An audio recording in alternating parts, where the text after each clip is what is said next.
જય શ્રી કૃષ્ણ, જય જલારામ. તો ચલો આજે આપણે નવા ગેસ સ્ટવ પર નવી કંઈક વાનગી બનાવીએ. જો નવા ગેસ ઉપર લાપસી તો બનાવવી પડે, પણ આપણને ગળી લાપસી તો ભાવશે નહીં, એટલે આપણે બનાવી આજે તીખી લાપસી, મતલબ ખીચું.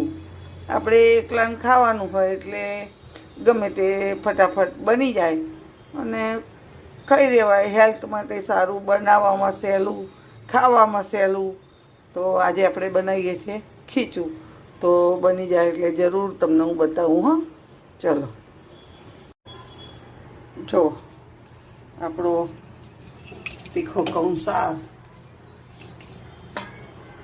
તીખો કંસાર તૈયાર થઈ ગયો છે. તો ચલો આપણે આપણા લડ્ડુ ગોપાલને ધરાવી દઈએ. પેલા કંસારમાં ઘી હોય, આમાં આપણે જાય સિંગ તેલ. આ વખતે બોટલ કીધું હતું, પણ પાઉચ આવ્યું છે, ઓનલાઈન મંગાવ્યું હતું, તો એટલે આપણે થમ્સઅપના બોટલમાં ભરી દીધું. તો ચલો હવે આપણે લડ્ડુ ગોપાલને ધરાવી દઈએ પહેલાં, પછી આપણે ખાઈ લઈએ. જો આ છે મારા લડ્ડુ ગોપાલ અને આ છે એમનો ભોગ. જો મારા લડ્ડુ ગોપાલ છે ને, જમી લેશે.